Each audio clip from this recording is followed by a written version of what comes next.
Welcome back to the Mesilat Yesharim.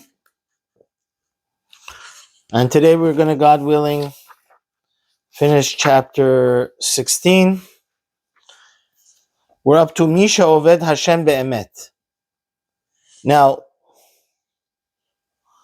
I think this was something that the Mesilat Yesharim undoubtedly has some many phenomenal, amazing, pieces to it. But I think this idea, I think, is something that we have to review maybe 101 times in our own minds, because it's something that's really scary if you actually understand the ramifications. Now I'm going to explain it to you. He says somebody that really wants to serve Hashem and knows that spirituality is the truth. This physical world is a figment of our imagination, right? When Mashiach comes, this spiritual world with all its high rises and all its trillionaires and billionaires and all its pleasures and its indulgences, it's going to die out slowly, and the real world is going to become the world that's a full day of Shabbat, right? Where Hashem is going to be, that day his name is going to be one and he's going to be one. Everybody's going to know the only thing that matters is spirituality and the service of what? Hashem. So he says, again, to review, Tahara means that our motives should be totally pure. There shouldn't even be 1 gram of doing it for honor and glory and ulterior motives, right?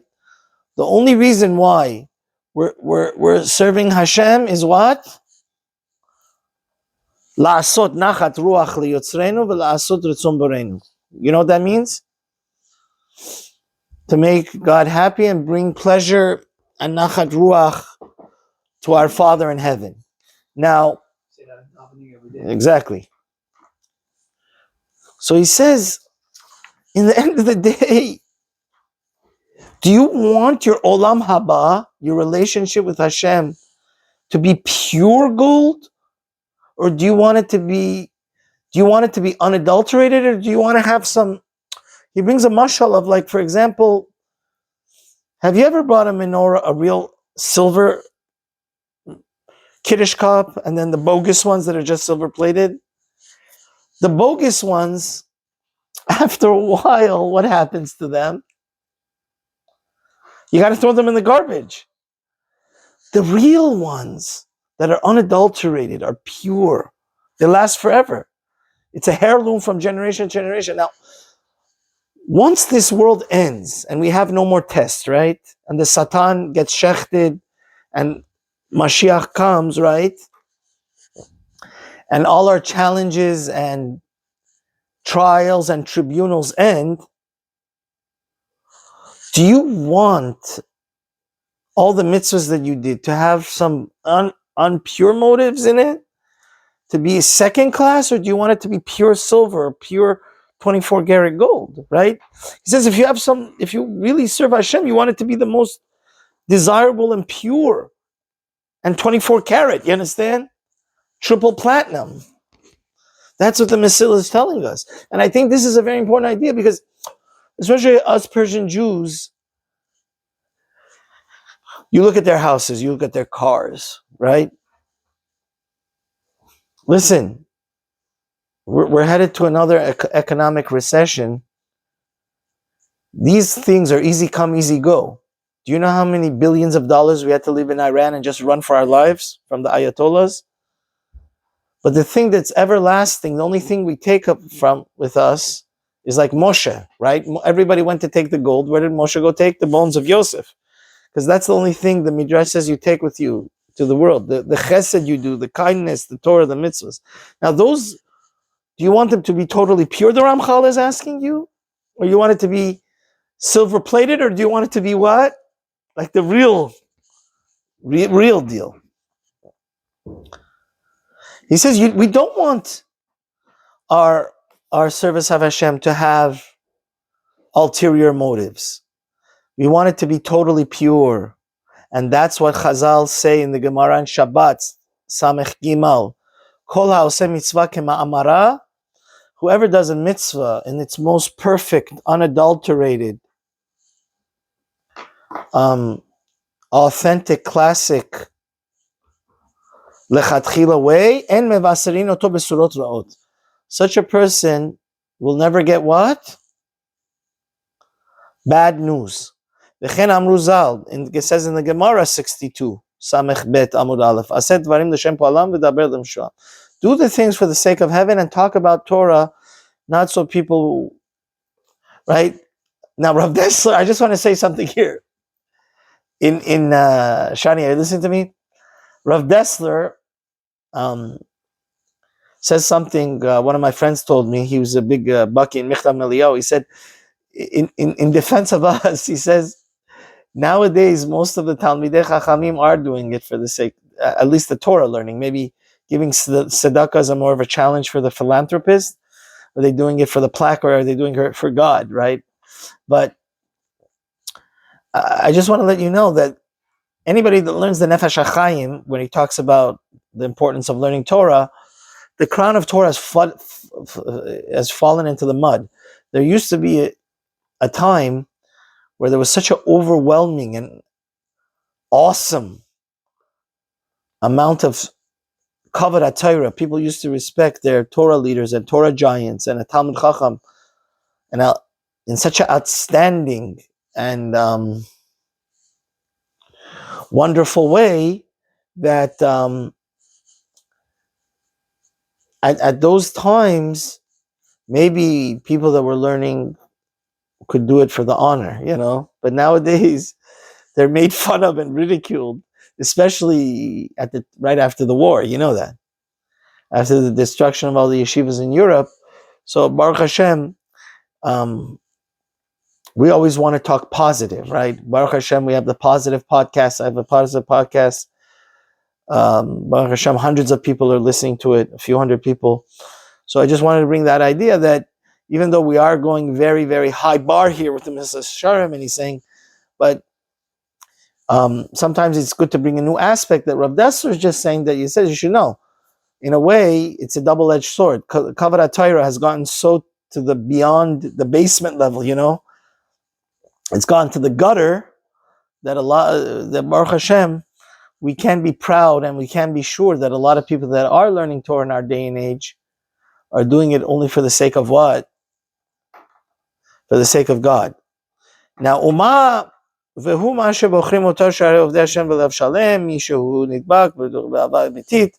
it says, obviously, the people that really love Hashem and want to be attached to Hashem, like the Baal Sefer Charedim says in the song Yedid Nefesh, they're sick.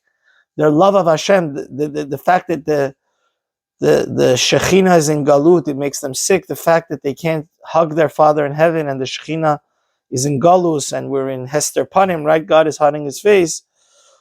He says those people that want to serve God with a complete heart, סירוף העבודה הזאת תהיה לו לצורך למשל גדול, כי הוא אומר מי יכול לעמוד בזה, ואנחנו בני חמר יהודי ישי אפשר להגיע לזקק והצירוף הזה, אמנם אוהבי השם וחפצי עבודתו. He says some mere mortals, people that are not on the level of loving God, they may say, whoa, you're just that's why I brought the Rav Dessler. Some people may say, hey, this is just like, listen, and then they were human. We like compliments, right? You can't expect us to be angelic and only do it for the sake of God. And at the end of the day, how could we be so pure? We were born of, we do have a body, right? And we are born from, in the, we're born of a mother. He says, no. אמנם אוהבי השם וחפשי עבודתו, הנה שמח ליבם להראות אמונת אהבת לפניהם להתברך להתעשה בצרופה וטהורה. He says, love has an amazing power. Love has an amazing power, and those people, ahava mekalkelet hashura. One has to know, parenthetically, when one has a when one has love of Hashem and does things with happiness, amazing things are possible. So this is what אמונת אהבתם לפניו יתברך ליצר בשרופה וטהרה ומסיים דוד ועבדך אהבה. So it says somebody that has gotten to the lofty madrega of loving Hashem, he will be able eventually to get to this pure motive of just serving Hashem out of love. So what we wanted to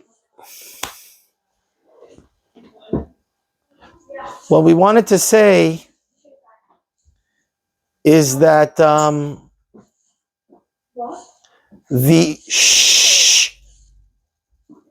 what we wanted to say is that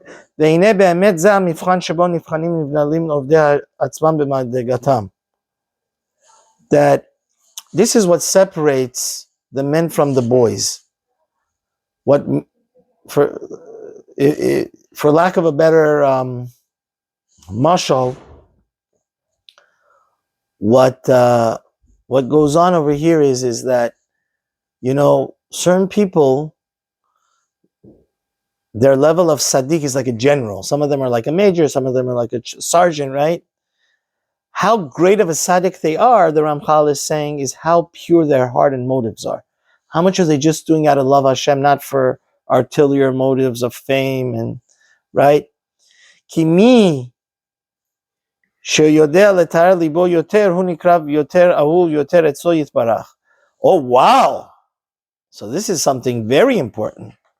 He says that somebody that Shani, you understand what he's saying here? He's saying something very deep. He says the more pure your motives, the more you're beloved by Hashem, which makes sense. Because you're selfless. You're not doing it.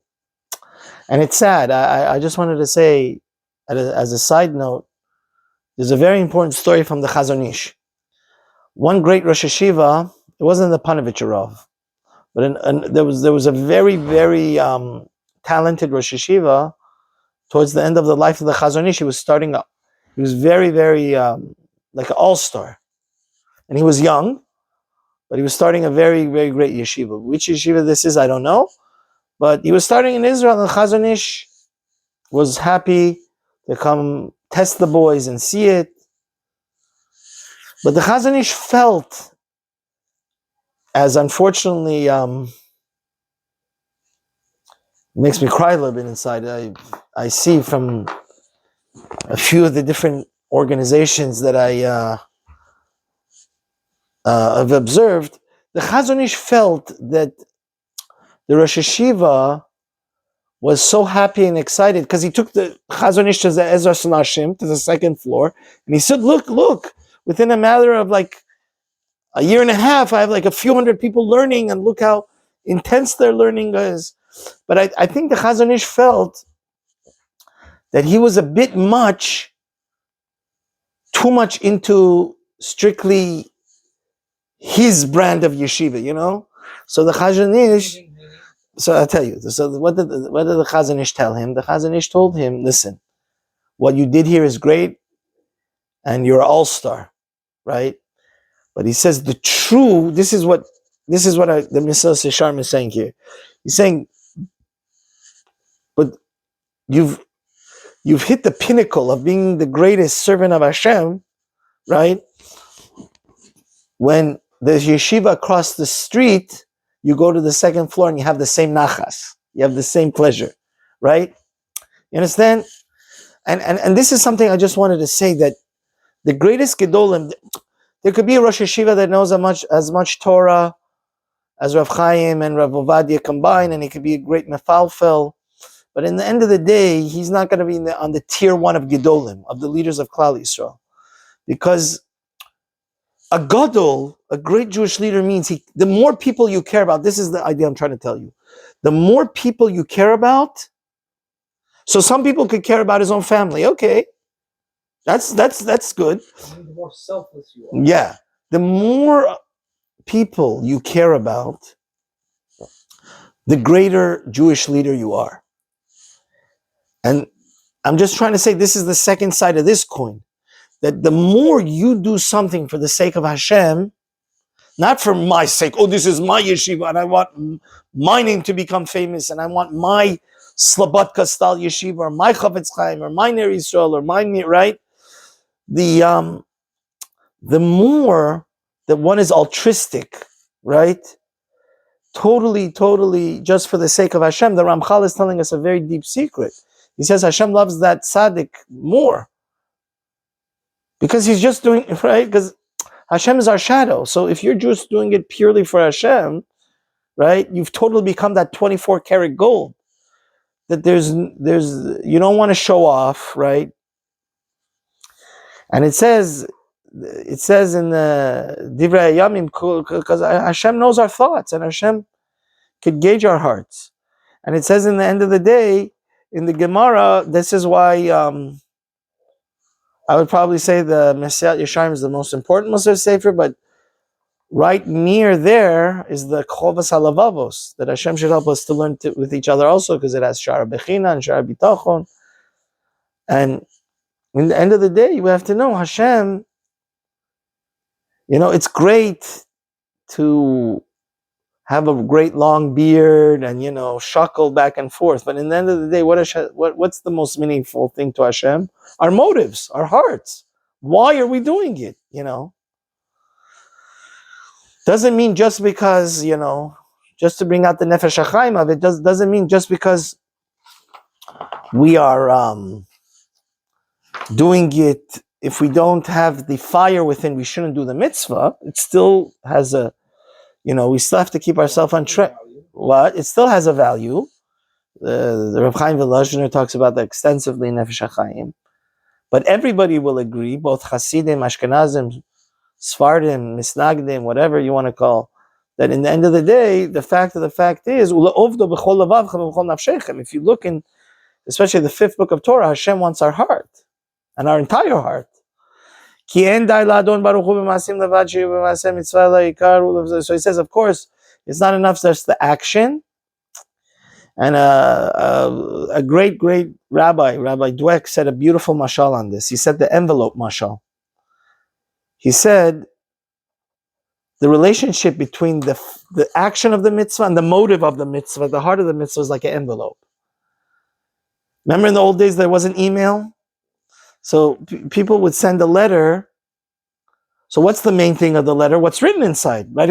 Especially like, let's say you're sending a love letter to your fiance, right? Or to your children that you haven't seen because you're on a work, right?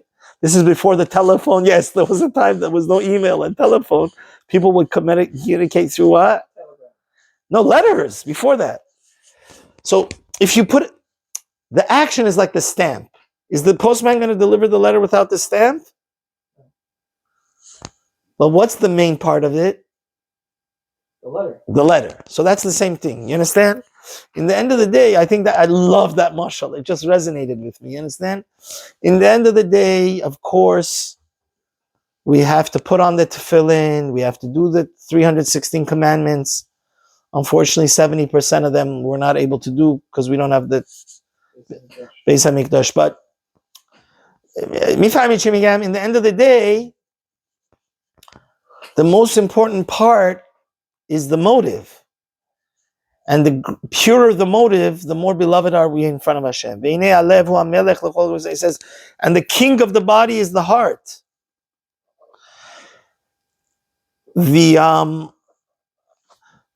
One has to understand. He says, because imagine, my dear, when your heart is on fire, the whole body gets into it, right? When you have this unlimited burning love for Hashem, it creates a great manifestation It manifestates in all the body, right? Because that's what he's saying. He's like the king of the body, right? And then ki el asher yesh shama ruach halev lalechet yelechu. Because again, wherever the heart is, that's where the energy is. And we're not coming here to discount mitzvahs that sometimes people are burnt out, and sometimes people, it's hard for them to do what they're doing. But in the end of the day, Mikra Katuv Befurash, Teneh Bidcha Libali. Shlomo Melech says, give me your heart, and you've given me everything. So Baruch Hashem, we finished the 16th chapter. Next time we're going to do chapter 17.